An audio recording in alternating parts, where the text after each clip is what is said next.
According to literature and volunteer study alike, it is apparent that creative companions are a very common and beneficial part of the human experience, at least in the realm of creativity and self-therapy. One can obviously not ignore that there are times when such companionship is a negative symptom of a greater psychosis, such as schizophrenia. No study as of current can erase that these occurrences can and do happen. What we can learn, however, is that the experience of creative companions is not exclusive to these psychoses, and do not exclusively pose a negative influence. To have a creative companion to any capacity, for any reason, is not an automatic sign of such diagnoses. However, this being the case, it is hard to see the common practice and beneficial influence in the mainstream, not just in media alone, but even in the realm of psychological or psychiatric practice. To be fair, of the volunteers interviewed in the study, only a few experienced actual negativity due to stigma. The reactions of outsiders, regardless of the type of companion or the purpose, was to certainly be expected.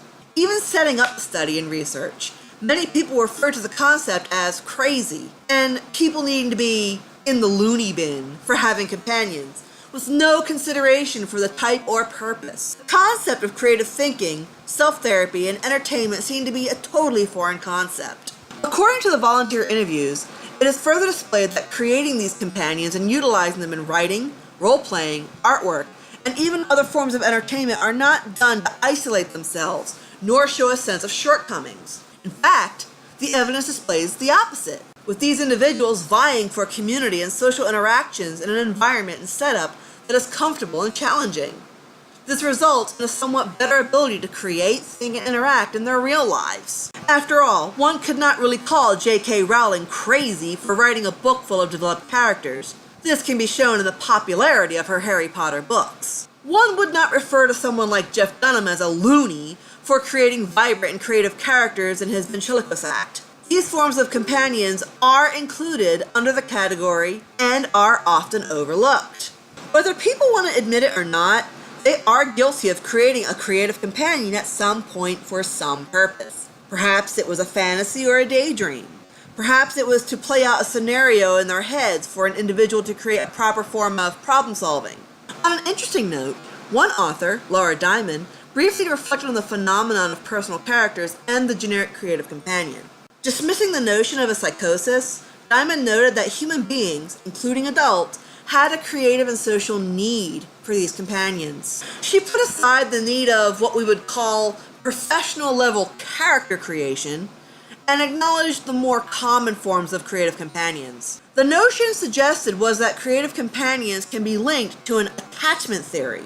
Bowlby's attachment theory more often refers to relationships between human beings. It's an interesting concept to think of this relationship and attachment as being just as plausible in those that are not physically real.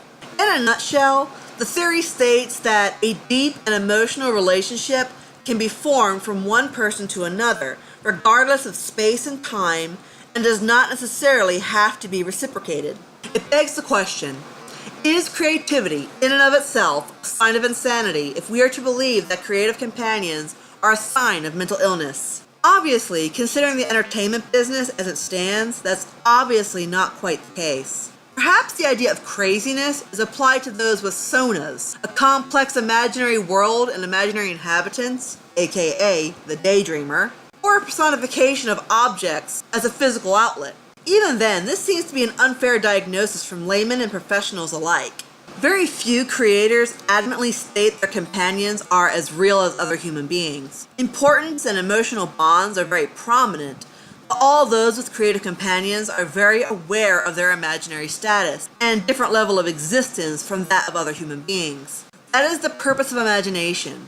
While these companions may influence creative thinking and an ability to cope with issues in the real world, it's not common practice for these companions to have such control over their creators as to form a negative influence. Overall, it can be safely assumed that creative companions are common, not just in children, but in adolescents and adults, for any number of given reasons and practices. Due to the type of functions those companions serve and the benefits that result from their presence, it's obviously a natural occurrence. As human beings, in essence, are creative creatures by nature. It is also fair to say that while social anxieties do seem prominent in many creators, Introversion and anxiety are not prerequisites of creating companions. Creators are able to live perfectly normal lives with their companions. Age seems to be irrelevant. The older or more complex the individual, the more complex the companion may become.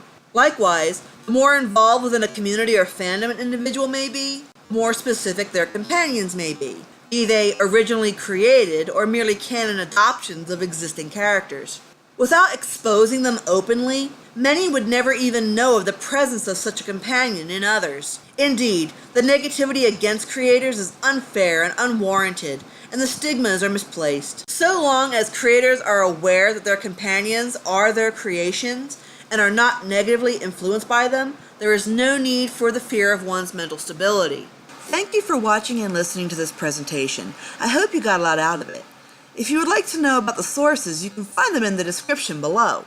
This presentation was merely just a highlight. If you would like to see more about this study, you can actually check out this link right here. Again, thank you for your support and thank you for listening.